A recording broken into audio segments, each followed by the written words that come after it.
For a long time you have doubted yourself because other people convinced you to dismiss your own observations and instincts. They made you think you were too emotional, too sensitive, or imagining things. But you were not imagining anything. You were reacting to real behavior and real patterns that were actually happening around you. The confusion you felt was not because you were wrong. It was because you were surrounded by people who wanted you to question your own sense of reality. Their behavior had a purpose. It was not random.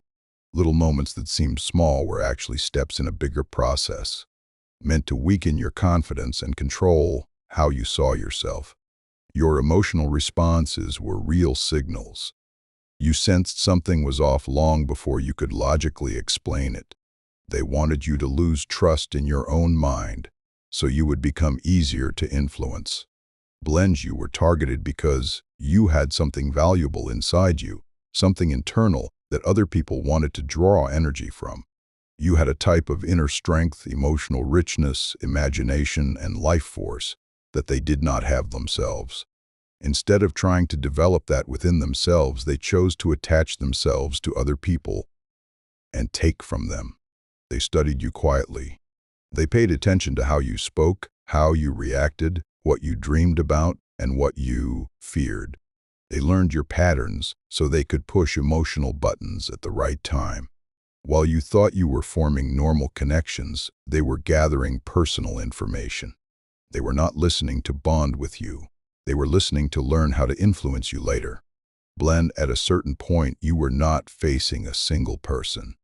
You were surrounded by a group dynamic. Some people played active roles. Others were passive but still involved because they shared details and opinions behind your back. Some of the interactions that felt like coincidence, people showing up at the exact emotional moment you were vulnerable, were not coincidence. It was intentional placement. It was information gathering. Your environment slowly shifted into a monitored system where small details about you were shared, evaluated, and used to guide how you were treated. Arguments, misunderstandings, sudden conflicts, they often did not happen naturally. They were introduced when you started gaining clarity or peace. When you tried to get back on your feet emotionally, something always seemed to disrupt your progress. That was not an accident. It was a tactic built around wearing you down, so you would be too tired to notice the structure behind the chaos. They learned when you were fatigued, lonely, or confused, and those moments became the exact windows where manipulation became easier. You noticed odd behavior, messages stopping when you approached, group conversations closing when you entered the room, being excluded from normal communication. And those patterns were not random either. People around you were adjusting their behavior based on shared narratives and behind-the-scenes conversations. Eventually, you became isolated piece by piece. Not all at once. Slowly. People who genuinely cared about you drifted away because they were given twisted versions of events. They were told partial truths, seeded with small hints of doubt, or pushed toward a belief that keeping emotional distance was the smart choice. You started carrying the blame for situations that were engineered without your knowledge. By the time you recognized you were being portrayed as unstable or difficult, the social perception had already solidified. Calls stopped. Invitations stopped. People stepped back with no explanation. You were never irrational. Your intuition was not wrong. What you sensed was real. You were inside a controlled situation designed to break down your confidence. And the moment you finally start seeing it clearly is the moment the control begins to lose its power. As time passed, the way people behaved toward you slowly changed. Family became distant. People at work stopped looking you in the eye. And the strange part was that nothing direct was ever said to you. Instead, ideas about you were quietly suggested behind the scenes, and other people added their own assumptions to those hints. The situation was designed so you looked like the one who pushed people away, even though that is not what happened. They created circumstances where you had to either change your values for them or lose people around you. When you protected your boundaries, it was described as rudeness. When you kept to yourself to avoid problems, that was described as you being cold or difficult. Everything was twisted, so you always came out looking like the one at fault. If you defended yourself, you were labeled aggressive. If you stayed quiet, you were labeled guilty. If you walked away, they said you were unstable. No matter how you responded, your response would be used as proof that something was wrong with you. LMD, the most effective part of this entire process, was not the social manipulation itself. It was the effect it had on your perception. They changed how you viewed reality. They flipped situations upside down until you could not trust your own instincts anymore. Things you saw, heard, and felt were constantly reinterpreted and denied, so you eventually questioned yourself instead of questioning them. When you tried to confront them about statements they made or actions they took, they acted as if it never happened. They told you that you were imagining things, that you remembered incorrectly, or that you were emotionally unstable just for bringing it up. But this was not forgetfulness. It was a tactic to make you believe your memory could not be trusted. They would provoke you, then pretend to be calm and innocent. They would create tension, then accuse you of being dramatic. Over time, everything became confusing. It felt like you were inside a shifting maze with constantly changing walls. And eventually, you started saving proof, messages, screenshots, recordings. You did not do it because you wanted to argue. You did it because you needed to remind yourself that your own reality actually happened. Healthy relationships do not require you to gather evidence, because healthy relationships do not make you question your sanity. But while you were trying to confirm the truth for yourself, they were already spreading their own version of the story to others. They convinced other people that you were unstable, dishonest, or manipulative. So by the time you presented the proof, they used your proof as proof that you were paranoid. Once you were isolated, unsure of yourself, and doubting your own memory, that is when they took more. They were not just after your time, attention, or resources. They were after the parts of you that made you unique, your energy, your creativity, your hope, your compassion. They attached themselves to your emotions. Because your emotional responses were their fuel. They created problems, then fed off your effort to fix those problems. They used your empathy against you and turned your kindness into a weakness they could exploit. When you created something, they took credit. When you had good ideas, they minimized them. They took pieces of your identity and presented them as their own. They did not only want what you had, they wanted you to believe that you never had anything special at all. The exhaustion you carried was not random fatigue. It was the result of someone systematically draining you and rewriting your sense of self. What they were draining from you was not just your time or your emotions. It was your inner strength. They kept you constantly upset or unsettled, so you would remain open to them emotionally and easier to influence. When you were tired or overwhelmed, they could take more. They knew when to provoke you, when to act supportive, when to disappear, and when to suddenly return. It was all planned. Every time you began to calm down and rebuild yourself, they introduced new stress or new conflict to keep your attention focused on them and not on your recovery. Eventually, they needed to damage your reputation publicly because you naturally threatened the false image they depended on. They quietly began changing how other people viewed you. While you were still trying to fix things and still trying to be understanding, they were already presenting themselves to others as patient, caring, and innocent, and presenting you as the unreasonable one. They selected parts of conversations and messages without context to make you look unstable. They told stories with just enough truth mixed in to make the false parts harder to notice. They made sure that your reactions they deliberately provoked, became proof of their version of events. Then other people were drawn into this narrative. These were not random people suddenly turning against you. These were individuals who were easily influenced, who enjoyed gossip, or who already resented you for unrelated reasons. They were given selective information and gradually supported the false story. This created a social environment where the negative opinions about you appeared natural, even though they were crafted on purpose.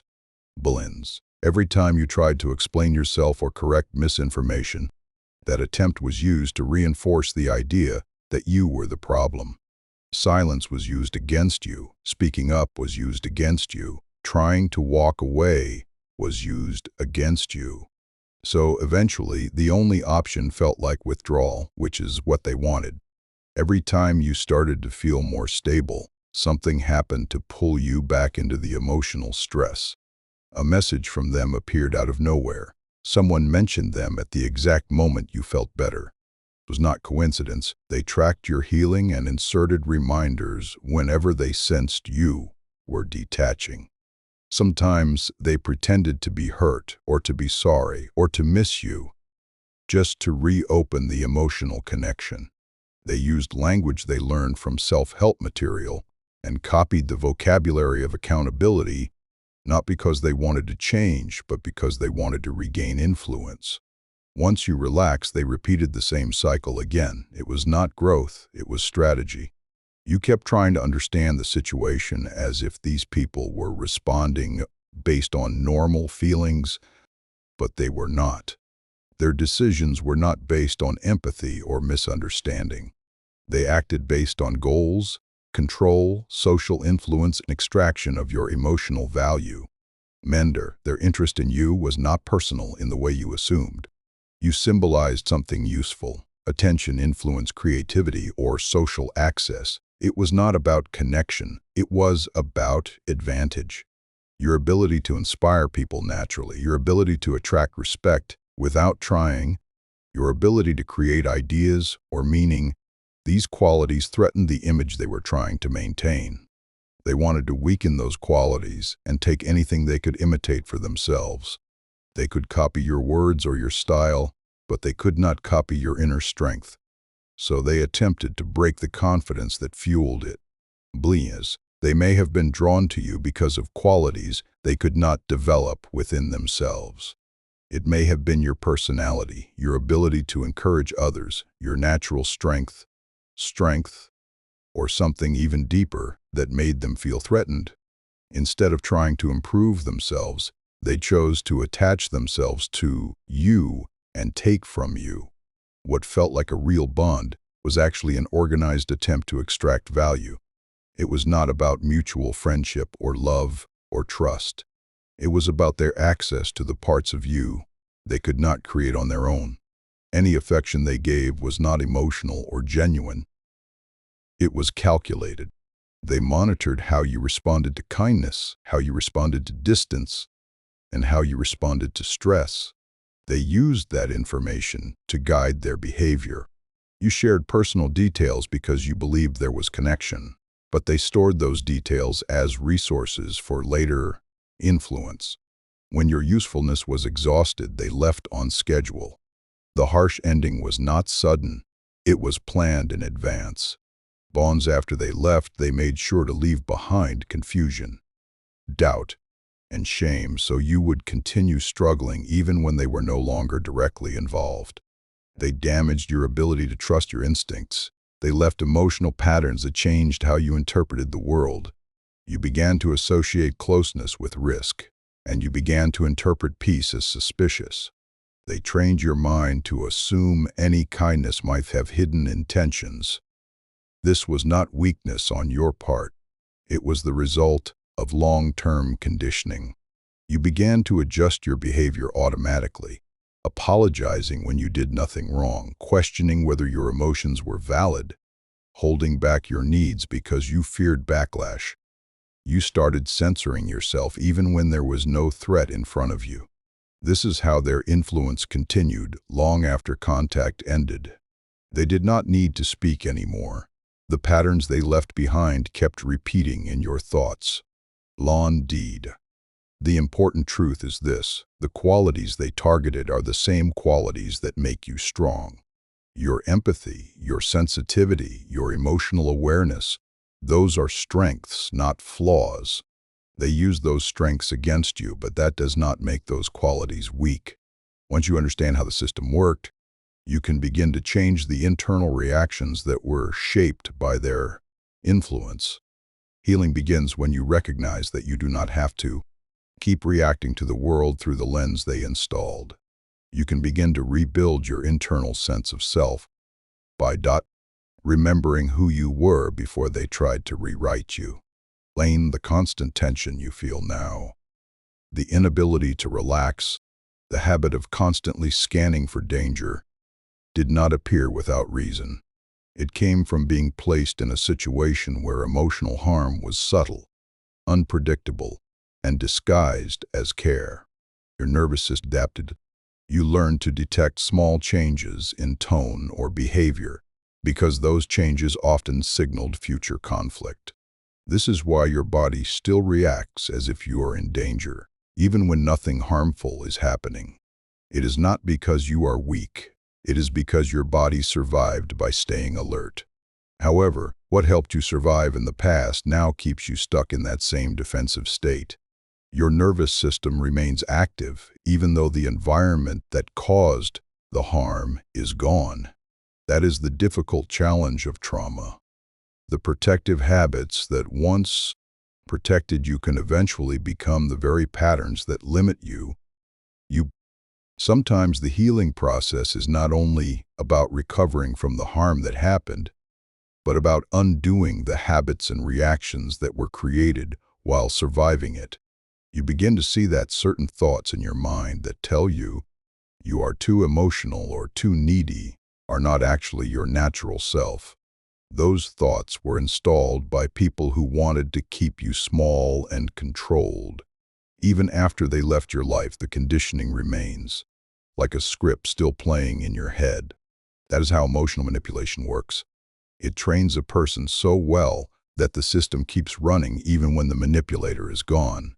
When you start to recognize how deep these patterns go, you begin to see that the behavior you experienced was not unique or personal. It was a repeated structure used on many others before you. The intense attention at the beginning was not real love, but a fast connection designed to hook you emotionally before you had time to think clearly. The slow tearing down of your confidence later was not because you had changed. It was because the other person needed to gain more and more control. The end of the relationship was not chaos or confusion by accident. It was part of a cycle that they have repeated many times. You were not chosen because you were weak. You were chosen because you had value they wanted to extract for themselves. Once you see that they use the same steps with other people, you realize that they do not truly bond with others. They simply study and imitate what the other person wants to see. They learned your insecurities so they could use them later. They pretended to be the answer to your wounds, and then they created the biggest wound of all. When you finally understand this system, everything begins to change. You become more alert, more aware, more able to see the signs early. You stop being easy to manipulate because you can feel the pattern forming before it fully develops. You start to recognize the red flags without needing a crisis to confirm it. You become someone who can warn others because you can see what is happening before the outcome arrives. This is why people who have survived manipulation are often attacked or dismissed. When survivors speak clearly, the illusion loses power. When you expose the pattern, the performance falls apart. And now, after everything, I offer a simple prayer. Heavenly Father, please continue to grow my faith and help me to trust you, even when there is no physical sign in front of me. Remind me that you always remain with me, and your plan for my life is meant for good and not for destruction. Thank you for hearing my voice and for being present with me in every moment. I pray this in the name of Jesus. Amen.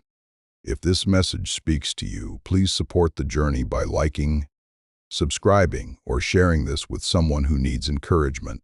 If you would like to support the work we are doing, the link is in the description.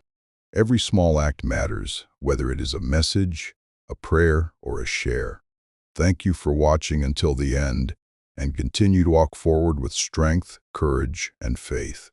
We will see you again in the next video. Blessings to every soul listening.